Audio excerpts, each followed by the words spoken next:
Hey guys, welcome back to the channel. So today's video is about full self-driving in Europe or the UK, and if it's something worth considering if you're going to buy a Tesla soon, or if you're already owning a Tesla and want to purchase it. We look at the pros and cons and we look at the different prices. So let's start the video with a short montage of Elon doing Elon Time, talking about when we can get full self-driving, when it's going to be available.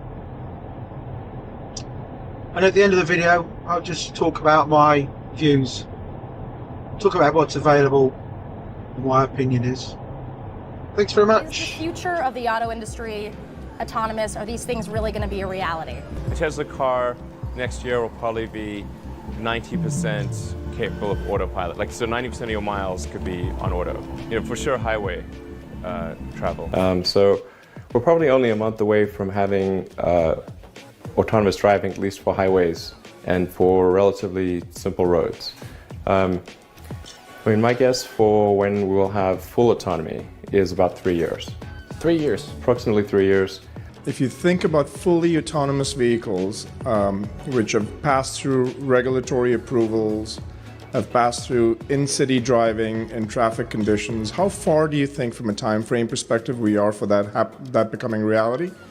Particularly highways that are that have barriers so that you don't have pedestrians. That's also relatively easy, and like a Model S and Model X at this point can drive autonomously with greater safety than a person right now. Yeah. My point is, when does it get to be where you don't need to be sitting behind a vehicle? I can have my 75-year-old mother who doesn't speak any English or doesn't drive be able to be transported from point A to point B by just sitting in a car by herself and being taken. I think we're basically less than 2 years away from complete autonomy. I think we're still on track for being able to go cross-country from LA to New York by the end of the year, fully autonomous. Okay, so a car, by the end of the year, you're saying someone's going to sit in a Tesla without touching the steering wheel, tap in New York, off it goes, won't have to ever touch the wheel by the end of 2017. Yeah, essentially November or December of this year, we should be able to go from, all the way from a parking lot in California to a parking lot in New York, no controls touched at any point during the entire journey. We'll see this also with self-driving. I think probably by end of next year, self-driving will encompass essentially all modes of driving and be at least 100 to 200% safer than a person by the end of next year. We're talking maybe 18 months from now.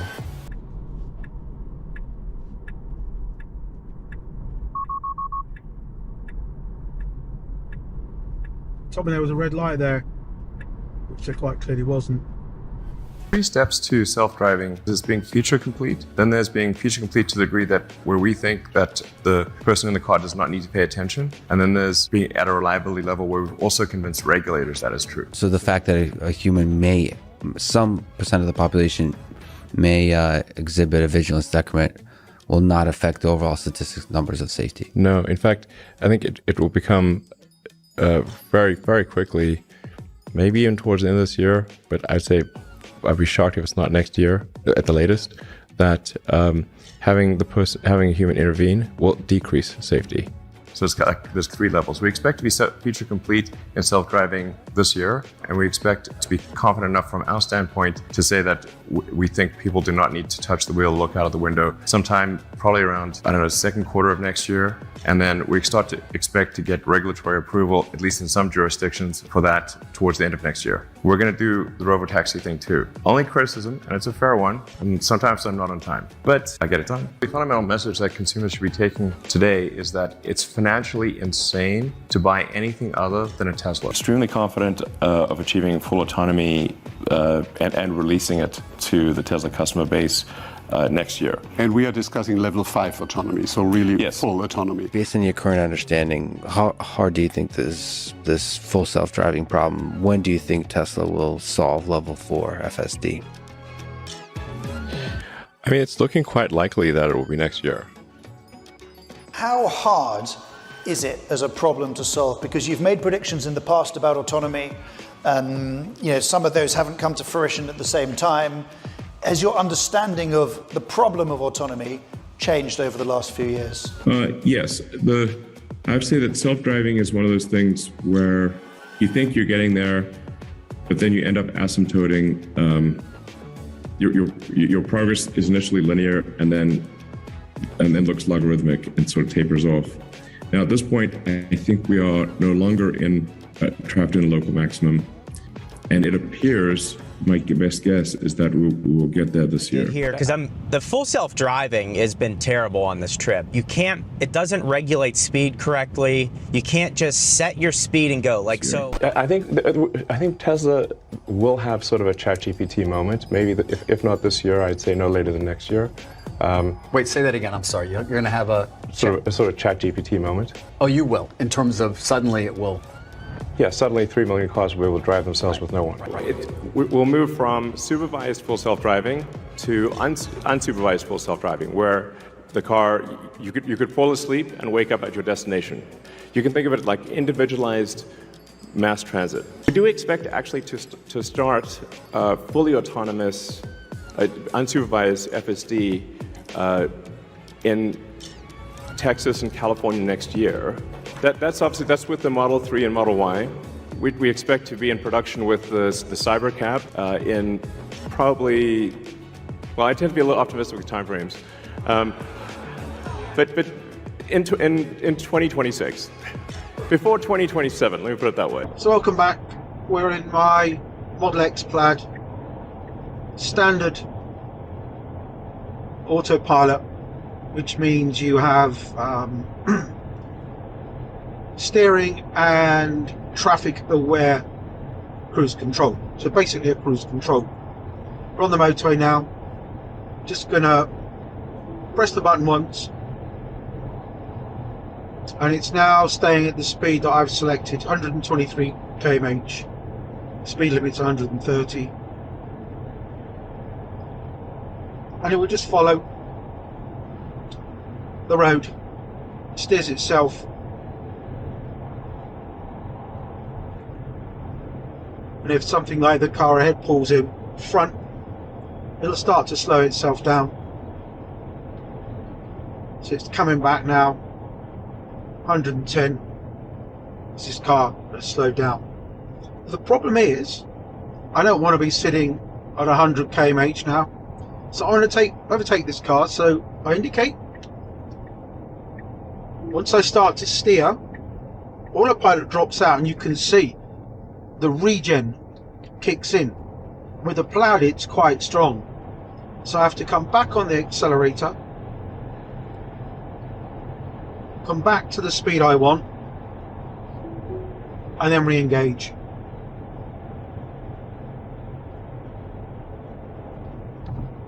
Up behind the car ahead, slowing down again. Now, the car's moving, so we will now start to increase speed. The actual following distance is set in the menu here. It's 2 car lengths in this case.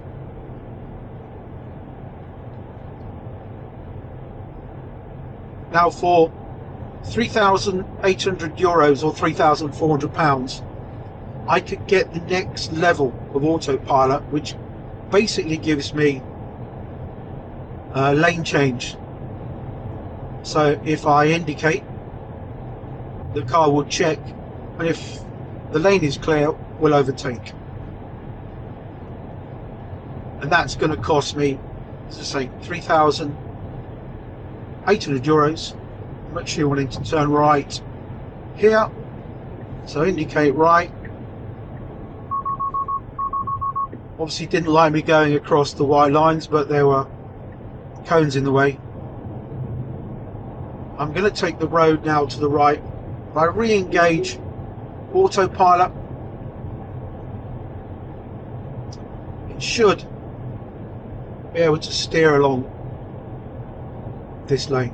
As I was saying, so for the £3,400 or €3,800, you can get the system to indicate. When you indicate, we'll check the road's clear, we'll change lane, and when you're passed, you can come back.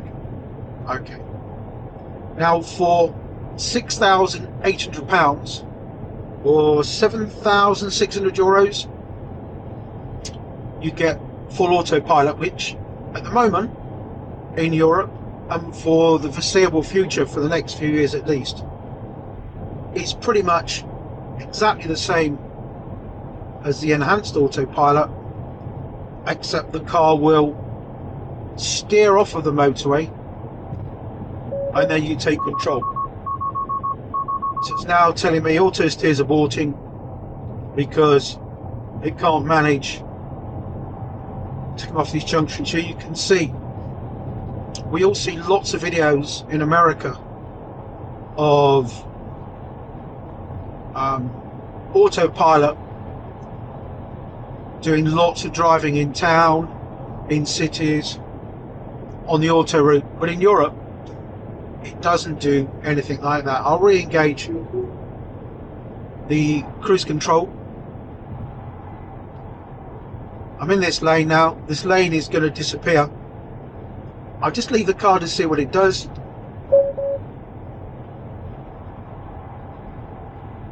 And it has changed lanes, but was fairly unsure. Anyway, I don't know what you think. At the moment, I'm going to stay with the basic autopilot. Not going to pay the extra money, and we'll just see what happens.